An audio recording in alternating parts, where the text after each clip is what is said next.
Hi everyone, this is Korosh Erfani, and today is Thursday, February 26th, 2026. Alright, let's talk about the evolution of the case of United States and Iran's negotiations. We got the news according to which the last round of talks in Geneva was looks like positive, which means that both sides are trying to find a solution finally for this disagreement on nuclear activities of Iran. And there are some other newses according to which very soon we are going to have the Oman's foreign minister in the United States in order to have a meeting with the Vice President J.D. Vance.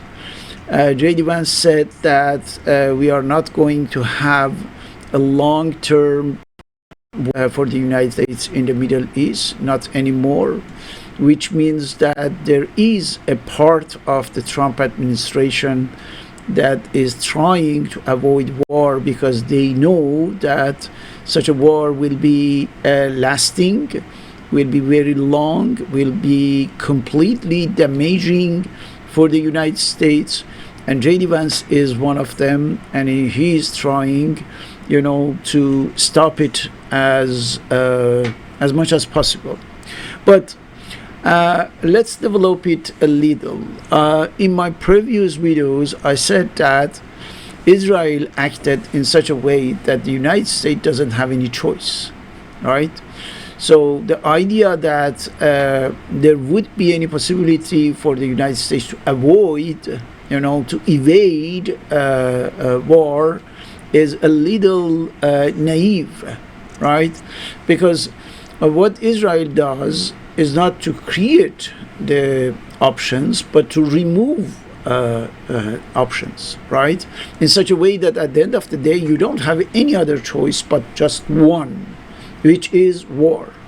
So people think that only it's a matter of Epstein files as a lever and the pressure leverage on the on Trump, but it's not the case. The whole situation of the United States right now, economically, politically, is on the brink of a serious fall, and that's why Israel set the framework in such a way that there is no other options for the United States but going to war.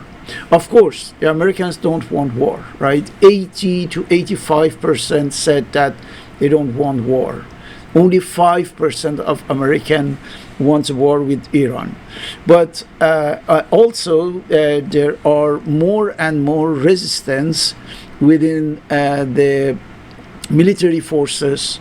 For example, here you can see that it's a matter of firing a senior officer in Pentagon who said that Netanyahu and his allies, Judeo-supremacist cronies, are controlling everything in the United States, right? And also we got the news that what's happening right now in the USS Gerald Ford is an act of sabotage. As you know, there are many problems of the plumbing over there, and Colonel McGregor is telling us that this is an act of sabotage in order to avoid going to war, because they know that they are going to die for Israel. And we know that with the hypersonic missiles that Iran received from China, from Russia, now there is a serious possibility for attacking the U.S. Aircraft and aircraft carriers And then that would be a catastrophe, a military catastrophe for the United States. So this is what they are doing, right? They are trying to avoid going toward hell. But let's think about that. The Zionist team who came in power with Trump, I am talking about the people of, like Lutnick, for example, right? All these people are there in order to create the conditions in which the United States will have a very clear choice, either a civil war or a military war. So in order to avoid civil war, of course, Trump doesn't have any other choice but launching effectively or triggering this military war. Why I said so? Let's see the American economic situation right now. For example, for the first time, there is really a huge stagnation in the house market in the United States, and the people cannot sell their houses. And on the other hand, they are not able to pay their mortgages, right? And this is one of the indicators of a huge recession that is coming. Look at the number of the companies, the huge companies that are planning to fire, to lay off, thousands and thousands of Americans. With the huge investment on AI right now, the companies are starting to implement artificial intelligence in what they are doing, and they don't need anymore all these employees. But how these people are supposed to, make a living for themselves with 17,000 employees only in the US governments, for example. For the UPS, the number is 78,000 employees. For Amazon is 30,000 employees. So that's the situation for the job market. On the other hand, for the first time after 1930s, we can see that the number of the people who are leaving the United States outnumber, those who are entering. And that's the end of not only the American dream, but even American nightmare, right?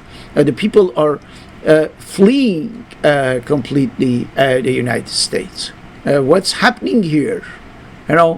This is the situation of the job market again. Look at the 2026 and the perspective for the coming months. Catastrophic. So what does it mean? It means that right now in the United States, there is a huge instability that is going on, and we cannot really be very hopeful regarding what is happening, right? With all these news that I have given you. On the political arena, we can see that, for example, there are more and more gossip, according to which Trump is trying to accumulate more and more weaponry for ICE. Don't forget that the ICE forces are going to have something like $78 billion budget. So they are stockpiling weaponry, and they are getting ready for a kind of civil war, right? Trump is projecting to sign an executive order according to which he is going to have more and more authorities regarding the election under the label of state of emergency, right? So there won't be, as I told you months ago, there won't be any election, any midterm elections in the United States. So these are the examples just to give you an idea when I say that Israel sets everything up so that the Americans don't have any other choice but going to war with Iran, Pakistan, Turkey, Middle East, and so on. It's an objective assessment, it's not ideological. This is what they are doing really in the United States. So what they want is to push the United States toward a war that will sacrifice the United States, that will put an end to the empire, to the American empire. But they don't care. I don't know if you noticed or not, but Tucker Carlson last night was talking about why Israel is trying to get so close to India. The reason is very simple, because Israel knows that it's going to sacrifice the United States for its tactical, not strategic even, tactical benefit in the Middle East against Iran, against Pakistan, against Turkey, against Arab countries. So at the end of the day, in such a war, in such a long-term and extremely dangerous and damaging war, the United States will be done, And the United States as a superpower is over. And now Israel can go and can milk India, for example, can have the continuation of its strategy of getting the control of the whole planet through India, So that's why India is necessary to attack Pakistan, to get rid of Pakistan with the United States, of course, with the Taliban, who are, don't forget, in the service of Israel, right? Taliban are the Israeli agents. That's why the United States gave them Afghanistan. So the objective is very simple: creating such a condition that the United States obliterate completely not the atomic facilities or nuclear facilities of Iran, but the whole Iran, the whole country. The objective is vanishing Iran, is completely destroying Iran in such a way that Israel can take control of only and only the areas that are interesting, gas, oil, and so on, and then get rid of the atomic Pakistan, get rid of the regional superpower of Turkey, and then with other part of the planet. That's the idea of, installing a Jewish global domination. This is what the Zionists are looking for. So I am pretty sure that if there is any serious and real progress in the negotiations between Iran and the United States, we can be waiting for a false flag operation by Israel. Somewhere, I don't know, something is going to happen for sure, so that the United States starts its attack against Iran. And it will be triggered by Israelis. Don't forget that according to a task division somehow between Washington and Tel Aviv, Washington said that we prefer that you, Israel, start the bombing Iran, and when the Iran start to react, we will intervene. But we don't want to, be labeled as the one that triggered the war. That's the idea. So that's why we should be attentive about one point, one very important point. Israel doesn't leave any choice to the United States.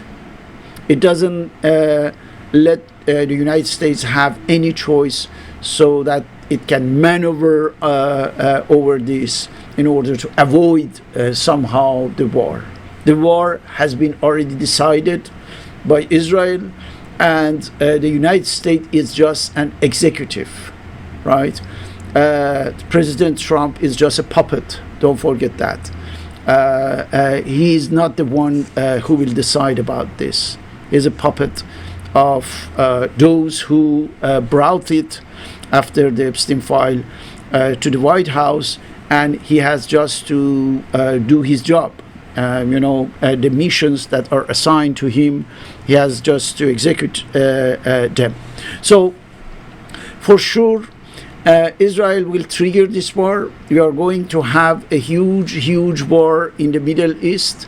As I told you, 2026 will be the year of wars.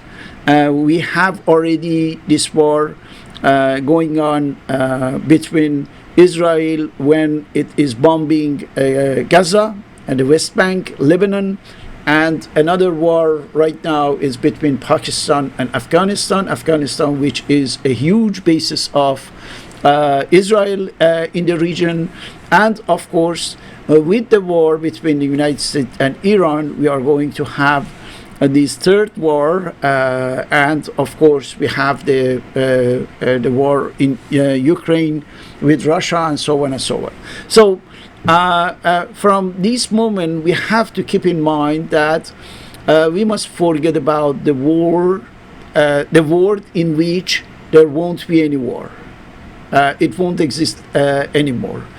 As soon as Israel started this latest phase of the Zionism in order to install, as I told you, the global Jewish governance, global Jewish domination from October 7, 2023, we must say goodbye to peace across the world. There won't be any more anytime peace on this planet.